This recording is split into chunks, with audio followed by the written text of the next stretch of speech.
Bienvenue à ce nouvel épisode des machines. Cette semaine, j'ai eu un appel hyper particulier, puis ça m'a fait bien réfléchir. Tu sais, je sais pas si vous êtes comme moi, on a vu au fil des dernières années de plus en plus de formations pour investisseurs immobiliers.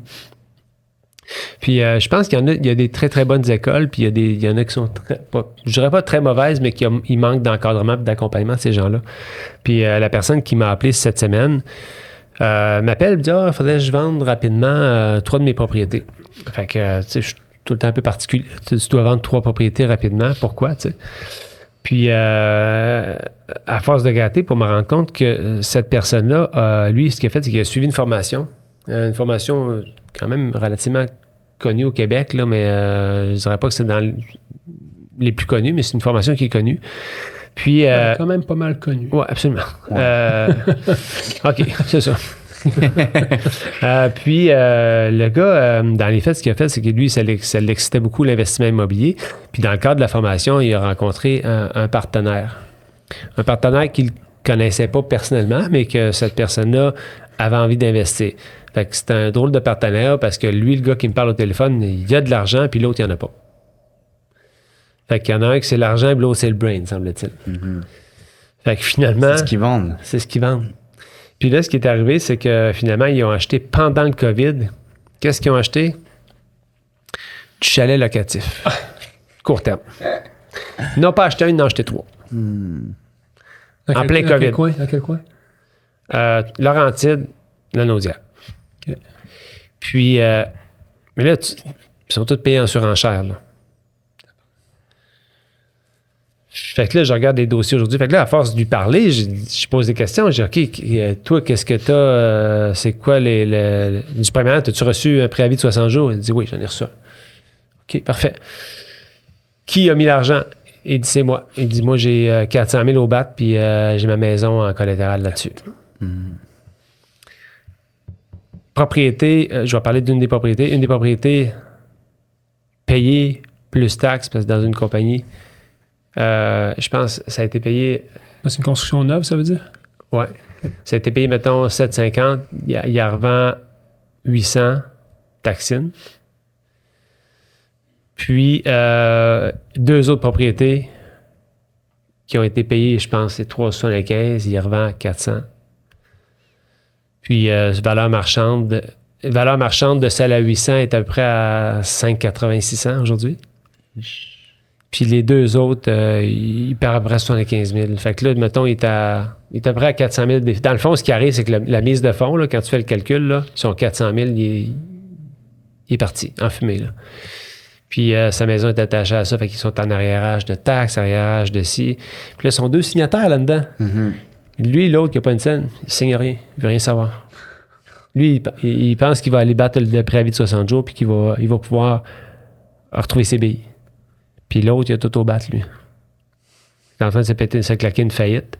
Puis il me disait, il me l'a dit, il dit, puis c'est drôle, parce que quand il me parlait au téléphone, je savais pertinemment, je dis, ce gars-là est allé dans une formation, il a appris la théorie, puis il s'est pas fait suivre dans la pratique. Fait que le gars, il va se claquer une faillite. Monoparental, des enfants, va perdre sa maison, perdre son 400 000, parce qu'il s'est fait vendre le rêve de l'immobilier au Québec. Mais c'est beau la théorie, mais si dans la pratique, tu as le mauvais partenaire, tu n'as pas acheté le bon produit. Pas le bon courtier. Puis c'est ça, j'ai posé la question, je dis, avec qui tu as travaillé pour l'achat? Bon, j'ai travaillé avec tel courtier, puis à la revente, tu travailles-tu avec? Il dit, t'es-tu malade? Parce qu'il s'est rendu compte qu'ils se sont fait vendre des produits. Puis tu sais, c'est facile. Je dis, oublie pas, ta revente, là, tes propriétés locatives, là, t'es capable de te démontrer du revenu locatif 1 an ou 2, stable, c'est ça que ça génère. Il dit non, mais il y a du potentiel. Ouais. Potentiel à rien, là. C'est ça. Si ça n'a pas été loué et tu n'as pas des états financiers, il me dit c'est ça que ça génère. Brut, mais ça, c'était du cash. Tu as payé cash. Mais ça nous amène sur une affaire, tu sais. Au même titre de ce temps-ci qu'on voit, je fais de la conversion de copropriété indivise depuis belle lurette des clients. Je l'ai même fait pour moi-même. Ça a été comme ça que j'ai commencé à en faire. Là, je vois que tout le monde se lance là-dedans. Là. Ils annoncent que tout d'un coup, ils peuvent t'aider à splitter ton immeuble puis vendre ça en indivise, puis le monde ne connaisse pas ça, incluant les courtiers. c'est pas mal, c'est pas très compliqué, mais des choses très importantes à connaître, puis on parlait de ça aujourd'hui. Ouais. Right? Puis anecdote, peut-être une petite anecdote, là, moi, l'Indivise, évidemment, ça a commencé Outremont, Westmount, ces secteurs-là, c'était très cher. Les gens voulaient libérer un engagement financier pour pouvoir rester chez eux. C'était comme ça. Tu te souviens, Via Capital, à l'époque, disait « Restez chez vous ». Tu sais, il y avait une publicité. « Vieille madame, c'est une pancarte, vendez une partie de votre maison, restez chez vous ». Puis ça, c'est les débuts un peu de l'Indivise qui existait. Et tranquillement, ça s'est développé parce que les investisseurs ont vu une opportunité là-dedans. Parce qu'ils disaient, c'est fait pour du propriétaire occupant. Tu n'as pas besoin de passer à travers tout le processus compliqué de la copropriété divise avec la Ville de Montréal et le cadastre du Québec.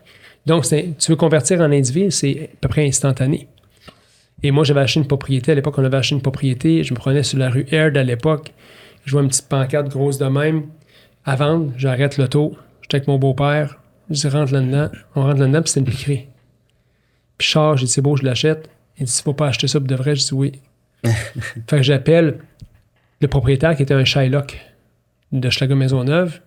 Je vais l'acheter, mais tu me l'as vidé d'avant. Fait que je l'ai acheté, puis on l'a vidé. Puis moi, je l'ai revendu. J'ai voulu faire ce projet-là uniquement pour apprendre. Parce que je me dis, je peux pas enseigner à quelqu'un ou coacher quelqu'un, un client, de faire ça si je ne l'ai pas fait moi-même. On a passé à travers le processus là-dedans, puis on a fait plusieurs à cette époque-là. Parce que c'était un véhicule aussi d'investissement qui était intéressant à ce moment-là pour nous. Mais après ça, ma job était principalement de coacher du monde à en faire, puis ça m'est arrivé encore cette semaine, puis je vous parle du contexte dans lequel c'est passé, pour que les gens comprennent qu'est-ce qu'il y a à savoir là-dessus. Premièrement, chose à savoir, copropriété indivise est faite pour du propriétaire occupant. OK? Tu ne peux pas louer une copropriété indivise, à part quelques exceptions. On en a fait une sur la rue Saint-Hubert il y a quelques années, et on avait gardé chacune une unité qui n'avait pas d'hypothèque dessus. Et dans la convention, on avait dit que nous, on se réservait le droit de pouvoir louer nos unités. Évidemment, parce que le locataire qui rentre là devient un super locataire aux yeux de la loi puis au niveau du Code civil, t'es mieux de faire de la location meublée assez cher pour t'assurer que le locataire ne reste pas là forever. Parce que s'il reste là forever, puis le jour où tu veux le revendre, t'es pogné avec. S'il dit, moi, je reste ici, ça va être bien dur de vendre ça à quelqu'un parce que la banque ne financera jamais quelque chose qui est loué.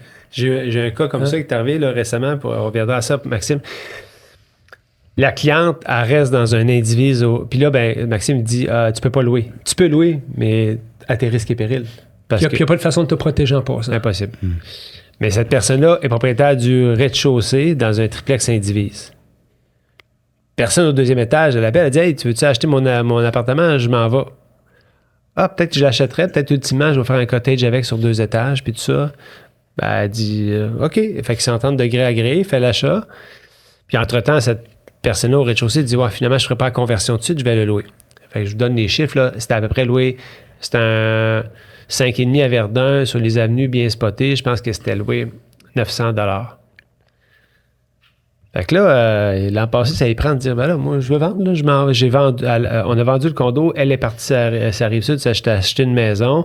Elle a le locataire qui est là, puis c'est un asset pour elle, ça ne donne plus rien d'avoir ça. Fait que tu vas vendre. Je dis, OK, tu parles à ton locataire. Je n'ai pas parlé, mais je vais parler. Fait qu'on va voir le locataire. Le locataire, il dit, on va pas d'ici, moi. T'en indivise. Restez ici jusqu'à la fin de mes jours, si je veux. Fait que là, elle a une hypothèque, elle a le locataire qui dit, moi, je vais rester ici jusqu'à la fin de mes jours si ça me tente. Fait que finalement, elle a négocié avec ce locataire-là, négocié. Première offre qu'il a faite, 15 000. Non, 20 000. Non, 25 000. Elle est obligée de donner 50 000. Oh là là. Pour qu'il parte. Ah oui, mais tu sais que ça avait aussi quelqu'un proche de nous, dans l'équipe. Son immeuble se vend. Écoute, le gars achète un immeuble, un triplex, au nom d'une compagnie. Puis il va faire une reprise de logement. Ah ouais. Il arrive avec sa reprise de logement. La fille vient voir, elle dit, Maxime fait une reprise de logement. C'est un Québécois qui ne peut pas faire ça. Ben, il était rendu à 50 000 d'offres pour le reprendre aussi. Ah, c'est ça. Fait que faites attention à quoi vous embarquez, mais j'ai eu un scénario intéressant qui va vous expliquer un peu comment ça marche. J'ai un client qui m'appelle, dit, Maxime, j'ai un immeuble, magnifique immeuble dans le Schlager Maisonneuve que je veux faire une conversion en copropriété. Non, je veux vendre. Fait que je vais le voir, puis c'est un bel immeuble, mais je sais que le vendre en immeuble, en morceaux, il n'y aura pas nécessairement la pleine valeur de ce que ça peut avoir. Fait que je dis, écoutez, j'initie une conversation avec. C'est un job en tant que conseiller, c'est de donner des options au monde, tu sais. Je dis, regarde, je vais être honnête avec toi, le meilleur scénario possible, c'est que ton immeuble se vide puis tu le vends en indivise parce que du potentiel 1.3, tu t'envoies 1.8. Et c'est pas tous les cas en passant. Tu sais, c'est là un peu que les gens ne comprennent pas, c'est que tu vas pas nécessairement faire plus d'argent parce que tu vends l'indivise. Ça dépend de plusieurs facteurs. La qualité de ton immeuble, la grandeur de tes logements, sa localisation. Puis n'oubliez pas que quand vous allez mettre à vendre l'indivise, il va y avoir 4 ou 5 inspections qui vont être faites selon le nombre de ventes que vous faites. Fait que c'est pas aussi simple que de dire afficher puis ça va se vendre. Faut que tu regardes ça, faut que tu aies un œil très aiguisé en tant que courtier pour conseiller tes clients là-dessus. OK? Puis là, il y a du monde qui s'interprète, qui vont s'improviser là-dedans, puis c'est là que ça commence à chier un peu. Mais je dis à mon client, écoute, je vais faire des chiffres réalistes. Ton unité que tu habites présentement, c'est ça que ça vaut. Ton rez-de-chaussée, c'est ça que ça vaut. Puis tes 2 deuxième étages, c'est ça que ça vaut. La mathématique est facile à faire. Il dit, Maxime, je pense que je suis capable de négocier mes locataires. J'ai dit, libre à toi, mais tu sais, c'est le cas. Ben, va négocier. Il était à voir chaque locataire avec une entente disant, écoute, moi, je veux convertir en indivise. On vous offre tel montant pour quitter. Puis j'ai dit, tu vas offrir à tes locataires soit de l'acheter ou soit de prendre le dédommagement. Ils prendront ce qu'ils veulent pour quitter. Puis, ils ont tous pris le dédommagement, tout le monde. Je suis très étonné, tout le monde a pris le dédommagement de 15 000 à peu près. Puis c'est drôle parce que mon client est parti en Europe et il me dit, Maxime, j'ai une poignée de porte qui ne marche pas dans l'appartement. Tu peux-tu aller la changer? Fait que je me présente là, puis je suis en train de changer la porte, puis la jeune fille qui est là, elle a 21 ans, puis c'est une des filles qu'on lui a offert d'acheter. Puis elle me pose des questions, l'investissement immobilier, comment ça marche, qu'est-ce que tu ferais à ma place? J'ai dit, qu'est-ce que je ferais à ta place? J'achèterais l'unité qu'on t'a proposée. Écoute, c'est une aubaine. Le client te la vend 330, ça en vaut 375. Puis il finance en plus. Le finance sur 1 an. Fait que l'an prochain, quand tu arrives à ton terme, tu mets ça à vendre. Tu vas voir ta mise de fonds, puis là, tu vas être parti dans la vie. Puis cette cliente-là n'a même pas pris cette option-là. Elle a juste pris 15 000. Parce que c'était plus sécure pour elle. Mais mes parents ne connaissent pas ça, l'indivise. Fait que, tu sais, ils sont mal à l'aise avec ça. Fait que l'indivise est un excellent produit. Rencontrer un courtier pour savoir, tu sais, comment le faire. N'oubliez pas que c'est Banque nationale et Desjardins qui font ça. Historiquement, maintenant, depuis longtemps, je fais juste mes indivises chez Desjardins, plus simples, sont plus connaissants, c'est plus efficace. C'est mon opinion. OK? Tout le monde doit être à la même institution financière aussi. Le mythe qu'il y a, c'est que les gens pensent qu'ils sont responsables des hypothèques des autres. C'est pas même ça fonctionne. Ils sont responsables des paiements de taxes, mais ils ont des hypothèques intercroisées, que si quelqu'un ne paye pas ses taxes ou ses assurances, tu peux engager une hypothèque légale sur une unité pour te faire rembourser. Mais en toute transparence, avec 20 de mise de fonds, parce que c'est un autre élément, il faut mettre 20 de mise de fonds à l'achat. Est-ce que quelqu'un veut perdre sa propriété pour une taxe impayée? J'ai jamais lu ça. Okay? Clairement. Fait que l'indivise est un très beau créneau. Idéalement, il faut que ton immeuble se libère ou soit libéré, parce que c'est des locataires. C'est un défi. Puis c'est ça. Je pense que c'est les grandes lignes de l'indivise. Fait que souvent, les gens vont mélanger divise et indivise. Mais clairement, la méthode efficace de séparer des immeubles présentement, c'est de partager une taxe ensemble, une seule taxe pour tout l'immeuble, qui est beaucoup moins cher que si tu en vends copropriété divise. Fait que moi, je vois beaucoup d'avantages à copropriété indivise. C'est pour ça que de moins en moins de gens vont convertir de indivise à divise. Entre autres, il y a un moratoire là-dessus, mais aussi parce que c'est beaucoup plus simple, selon moi. Puis, tu sais, souvent, le monde, ils vont avoir une confusion entre le divise et l'indivise. Puis juste pour le monde qui écoute puis qui ne sait pas exactement, c'est quand tu es propriétaire indivise, si on devient propriétaire, si moi j'achète un condo indivise, un rez-de-chaussée, toi tu es au 2e, Maxime est au 3e, en indivise, on est propriétaire ensemble de tout l'immeuble, mais je bénéficie de l'utilisation d'un étage. Soit le 1er, le 2e ou le 3e. Dans la divise, tu es propriétaire de ta partie privative et tu as des parts dans les parties communes. Puis souvent, le monde, quand ils nous appellent, on voit des cas où tu te dis « Ah, ce serait mieux qu'ils le vendent dans l'indivise. » Mais c'est quoi la processus? Le processus, c'est vraiment, vraiment simple. Premièrement, il faut comprendre une chose. Là, c'est mon expérience qui parle. C'est qu'une copropriété indivise vaut environ, normalement, 5% de moins qu'une copropriété divise. Pourquoi? Parce que ton assiette d'acheteurs est moins grande. Il y a moins d'acheteurs qui peuvent se le permettre. À cause de la mise de fonds. À cause de la mise de fonds. Puis à cause aussi des restrictions, c'est soit Desjardins ou National ou tu achètes cash. Fait que comment ça se passe pour un propriétaire qui veut convertir en indivise? Bien, c'est relativement simple. C'est que si moi, je suis propriétaire d'un 4 logements, exemple, je dis OK, je veux faire une conversion en indivise, j'ai pas de j'ai pas... c'est des appartements rénovés. Je peux, à la limite, avoir un immeuble 1960 qui a 0 rénovation dedans, puis qui est tout vide. Je peux dire, je le vends en indivise, puis chaque propriétaire rénovera son unité à son goût. Il n'y a pas de standard, là. Tu sais, tu peux... puis ça peut être des appartements très, très bien rénovés, des beaux projets, puis c'est de l'indivise. Fait que tu vends dans le fond, c'est des unités locatives que tu vends en copropriété indivise. Maintenant, ce qu'il faut s'assurer, c'est que à partir de quand tu décides de faire ce projet-là, premièrement, l'immeuble doit être soit vide ou tu as des ententes de départ pour tous les locataires, parce que sinon, s'il en reste juste un, il devient un super locataire par la loi. Tu dois aussi faire affaire avec un notaire pour avoir une convention d'indivision qui va s'assurer de paramétrer toute l'utilisation de l'espace, c'est quoi les règlements de l'immeuble, au niveau ils vont regarder tout ce qui est au niveau modalité de financement et tout ça. Fait que la convention d'indivision est essentielle pour pouvoir avoir une bonne copropriété indivise pour les... Puis souvent, ce qu'on conseille aux clients, c'est finalise-la pas avant d'avoir trouvé tous tes acheteurs, parce que tout le monde va pouvoir peut-être avoir une discussion par rapport à moi, j'aimerais ça qu'il y ait ça dedans. Souvent, ces contrats type-là se ressemblent beaucoup là, à Montréal. C'est pas mal tous les mêmes contrats d'indivision, mais tu peux moduler certaines choses pour que tout le monde puisse en bénéficier ou ait leur mot à dire. Un coup que ta convention est faite, il y a un certificat de localisation qui doit être fait aussi pour s'assurer que qu'on détermine qui utilise la cour arrière, c'est séparé de quelle façon et tout ça. De plus en plus, avant, historiquement, ils demandaient juste un certificat de localisation de l'immeuble au complet. Maintenant, de plus en plus, ils veulent la partie qui t'occupe, un certificat de localisation de la partie qui t'occupe aussi. Faut que tu demandes à ta caisse, en fait, avant. Oui. Bon, qu'est-ce que vous voulez, un global ou pour chaque appartement? Après ça, il faut que tu décides, tu choisisses. Souvent, ce qu'on va conseiller dans de l'indivise, c'est de faire une inspection pré-vente pour que les acheteurs sachent à quoi s'attendre là, avant de faire une offre d'achat. De toute façon, si c'est un 4 logements, les 4 acheteurs vont pouvoir faire des inspections. Fait que l'immeuble va passer à travers quand même une analyse approfondie de tout ça. Puis, il faut que tu détermines aussi une caisse avec laquelle tu vas vouloir faire le projet d'indivision, parce que c'est pas toutes les caisses. Fait qu'il faut falloir qu'il y ait une caisse spécifique. Exemple, je sais pas, Caisse des Jardins du Sud-Ouest. Eux autres vont prendre le dossier d'indivision et tous les acheteurs vont devoir se financer auprès de cette caisse-là. Puis après ça, tu vas pouvoir faire ta mise en vente. Tu vas avoir ton notaire, ta caisse, ton financement. Puis, fait que c'est relativement simple. Est-ce que tu crées un budget pour des réparations à venir? Est-ce que... Comment ça fonctionne après ça? Quelqu'un qui fait une conversion, il y a deux cas de figure. Celle que je préconise des fois, c'est de mettre un montant. Après la vente, là, de dire, écoute, il y a des balcons à faire, ça, moi, je ne veux pas m'en occuper. Ouais. En tant que propriétaire qui fait la conversion, je vais mettre un 20 000 dans votre fonds de prévoyance, vous gérez vos travaux vous-même, vous réglerez ça rendu là. C'est peut-être la bonne pratique. C'est la plus simple. Tu n'as pas à faire les travaux, il y a un montant qui est laissé là. Moi, c'est ce que je ferais. C'est intéressant.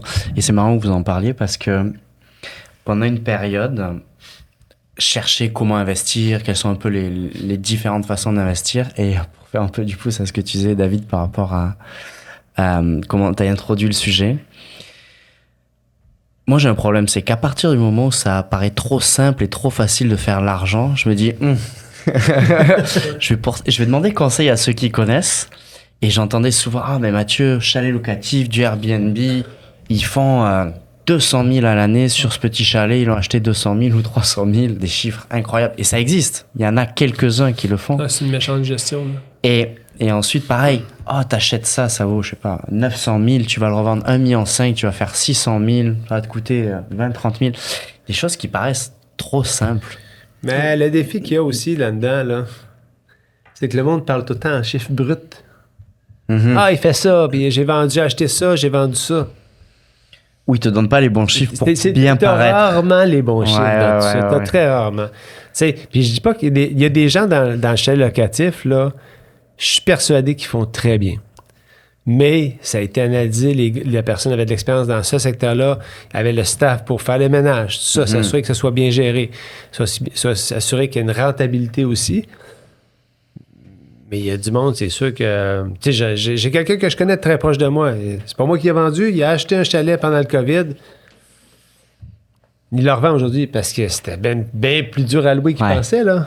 Fait que, tu sais, c'est pas nécessairement si évident que ça. On pense que c'est tout le temps beau, mais c'est pas tout le temps. Puis des fois, le week-end, quand tu dois... Soit je passe du temps avec mes amis, soit je dois aller faire le ménage. Ouais. Parce que ta femme de ménage t'a laissé tomber. Ben, c'est ça, exact. Fait que voilà, fait que c'était notre Maxime doit quitter cette émission-là. Alors, on va mettre fin à l'émission. Je je m'en vais chez le notaire, puis je suis toujours chez mes notaires. Puis je me déplace en vélo, vous le savez. Là. Peut-être que tout le monde ne le sait pas, mais la plupart du temps. Fait qu'il faut que je planifie mes déplacements.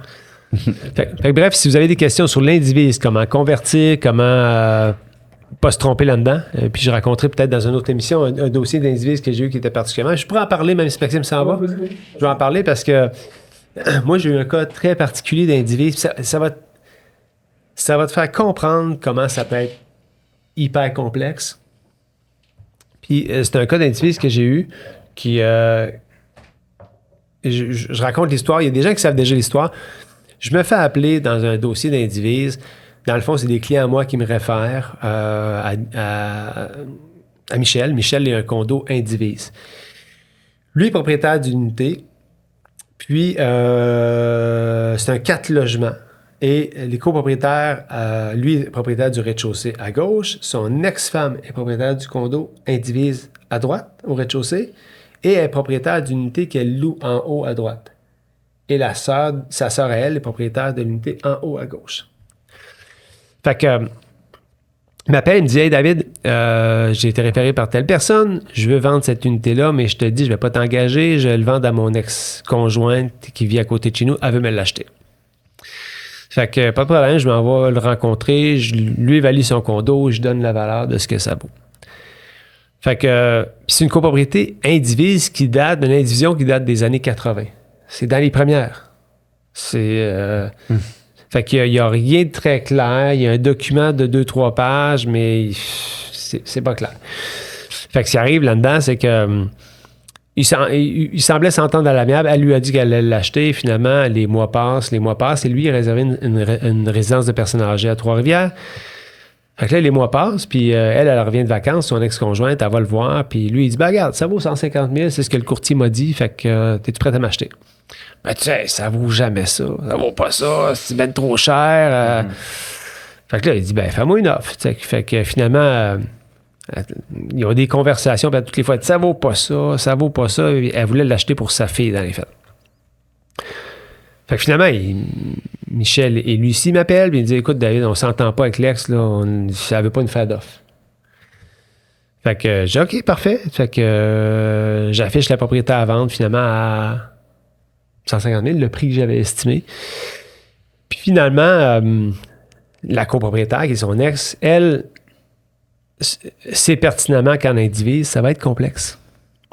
Fait qu'elle complexifie tout le processus de vente, dans le sens qu'il y a une acheteuse qui se manifeste lors de l'inspection, elle lui fait des menaces, elle lui dit « Ah, c'est tout croche, ça va être ci, ça va être ça, tu ne pourras pas faire de travaux, je ne t'autoriserai pas à louer. » Fait qu'il y a une espèce de manigance qui s'installe entre la copropriétaire et Michel. Fait que là, tu dis, il n'y a personne qui va acheter ça. Là. C'est malsain. C'est malsain. Ouais. Puis en indivise, il faut vraiment qu'il y ait une bonne entente, parce que quand il y a une mauvaise entente, c'est le bordel. Là, j'escamote toute l'histoire, évidemment. Ultimement, il y a un notaire qui intervient et il dit, écoutez, là, votre convention est plus bonne. Puis si c'est pas mis à jour, il n'y a personne qui peut vendre d'unité là-dedans. C'est drôle parce que j'ai eu accès aux enregistrements de cet appel-là. Puis quand elle appelle le notaire, elle dit, vous savez quoi? Ça me dérange pas, moi, je veux pas vendre rien. Elle savait pertinemment, comme copropriétaire indivise, qu'elle viendrait à bout de son autre copropriétaire, qui devait partir, puis qu'elle l'aurait à extrême rabais. Ouais, que le temps jouait en sa faveur. Que le temps jouait en sa faveur. Fait que finalement, la leçon de tout ça, c'est que tu peux devenir prisonnier de ton indivise si tu n'as pas de convention. Parce que là, dans ce cas-ci, s'il n'y a rien de clair, la convention d'indivision n'est pas claire, le droit de préemption n'est pas établi. Donc, c'est le code civil qui s'applique. Il y a vraiment des complexités quand même quand c'est pas bien fait. Ça, c'était pas bien fait dès le départ. Donc, tout était compliqué. Fait qu'ultimement, ça devenait quasiment impossible pour ce client-là de vendre sa propriété. Puisque la convention n'était pas à jour, il n'y a aucune caisse qui voulait financer là-dessus. Puis elle voulait pas signer convention, fait que la caisse... Fait que là, tu es pris dans un catch-22 que tu peux pas... Et c'est là le danger. Si jamais c'est pas bien organisé, c'est pas bien fait, ça devient... une prison. Ça devient une prison. Ouais. Fait qu'il faut vraiment que tu t'entendes bien avec les copropriétaires, que les mécanismes de protection... Puis vois-tu, il y a 2 semaines, j'ai vendu un indivise, Ça a super bien été. Les propriétaires, ils ont dit à tout le monde, « Hey, est-ce quelqu'un qui veut acheter, doit être intéressé oui ou non? Vous avez 10 jours pour répondre. » Tout le monde a dit « Non, on n'est pas intéressé. Parfait, on procède à la vente. » Ça a super bien été. Tout était prévu à la convention d'indivision. La conversion était bien faite. Fait que c'est ça, les gens qui se lancent dans l'indivi, il faut quand même avoir une connaissance assez pointue pour bien faire les choses, mais c'est un processus qui est relativement simple. Puis un bon notaire va te guider, va t'aider à le faire. Puis oui, effectivement, tu vas vendre ta propriété au final quand même relativement plus cher parce que tu vends en indivis. Mhm. Mais c'est dans ces choses un peu atypiques, on va dire, plutôt que j'achète mon unifamilial, je suis tout seul ou en couple, on se sépare. C'est vraiment d'organiser tout ça. C'est d'organiser tout ça. C'est vraiment d'avoir une structure et de ne pas y aller à l'émotionnel et de se dire, OK, c'est quoi les étapes? On va les faire ensemble pour que ça soit bien fait. Puis je pense, tu sais, historiquement, l'indivise, quand c'est arrivé au Québec, là, ça a commencé principalement dans des secteurs comme Notre-Dame-de-Grâce. Les propriétés étaient chères, mais les gens voulaient rester dans leur propriété puis ils ne voulaient pas vendre. Je crois que le précurseur de tout ça, c'était le notaire Serge Bélanger au Québec qui a amené ça en place principalement, qui a fait des premières conventions. Puis, c'était super intéressant. Puis encore aujourd'hui, récemment, j'avais un duplex à vendre. Puis, je me disais, il était tout libre. Super bien localisé. Je me dis, avoir des enfants, c'est exactement ce que je leur ferais acheter. Puis, tu sais ce que je ferais? Le duplex s'est vendu, je pense, super belle localisation, 700 000, je pense. 2 unités de libre, donc un duplex. Puis là, je me disais, hey, mes enfants, s'ils seraient en âge, ce que je ferais, je leur donnerais chacun leur 20 %. Fait qu'on va faire un chiffron, là, mettons, je fais un chiffron à 400 000, chacun 80 000, 160 000. Ils deviennent propriétaires, ils se font une convention d'indivision ensemble. Ils deviennent propriétaires de chacun de leur unité. Ils font ce qu'ils veulent, ils l'améliorent s'ils veulent, ils continuent à entretenir l'immeuble. Dans 5 ans, ça va avoir pris peut-être 5-6 % par année. Ils vont sortir de là peut-être avec une mise de fonds, pas de 180, mais ils vont peut-être l'avoir doublé en dedans de 5 ans. Ils te rendent ce que tu leur as donné. Ils me rendent mon 180, puis ils repartent avec une mise de fonds. Ouais. Puis je trouve que l'indivision devient une belle solution parce que tu peux bien acheter le duplex à 800 000, mais si tu loues 1500 en haut, c'est pas, ça aide pas tant que ça sur quelqu'un. Puis sais-tu quoi, que si ma fille décide de vendre son unité en haut parce qu'elle décide de vendre, elle est tannée, elle peut vendre. Puis mon garçon reste. Puis fait que je trouve que l'indivision pour des enfants, en tout cas, si il y a des parents qui écoutent, de permettre à des enfants d'accéder à la propriété. Puis je le dis tout le temps, souvent on le voit, le monde donne des héritages, mais il y a des parents qui ont l'opportunité de donner des héritages avant le temps. C'est sûr et certain que moi, dans mon cas, ça va être le premier héritage que je vais faire à mes enfants. C'est, hey, je te donne de la mise de fonds, achète ça, puis assis-toi dessus pendant 5, 6, 7, 8 ans. Puis après ça, tu vendras, puis tu feras ce que tu voudras avec. Mais je trouve que de leur permettre d'accéder à la propriété avant ton décès, avant que tu quittes, est un super cadeau à leur faire. Puis ça devient... Tu sais, souvent, on regarde les baby boomers, que la maison est payée, ils ont de l'argent, ils ont l'opportunité de le faire. Moi, j'invite les gens à le faire. Ça aide les jeunes. Puis surtout, si tu as 1, 2, 3 enfants, lance-les une formule d'indivision. Ouais. Ils vont avoir chacun de leur étage. Ça va être fantastique au niveau de la plus-value. Un contrat Apache. Ah ouais. Fait que je trouve que c'est une super belle formule pour des premiers acheteurs. Non, clairement. Fait que voilà. Fait que ça couvre notre sujet d'indivision. D'autres choses à rajouter, Mathieu? Non, moi j'ai appris des choses. Super. Parce qu'on en a beaucoup parlé, mais pas aussi bien détaillé que ça. On m'en parlait comme formule magique. Ouais. J'ai toujours été tenté en me disant, tiens, si c'est magique, ça crée de l'argent, je veux y aller. Ouais. Mais j'ai toujours eu un manque de connaissances là-dessus. Non, puis c'est un sujet qui est vraiment le fun. Pour en avoir fait régulièrement des indivisions, c'est des... Je trouve ça vraiment le fun parce que ça donne accès plus facilement, je trouve, à la propriété. Alors voilà, on se voit pour un prochain épisode. Merci. Au revoir.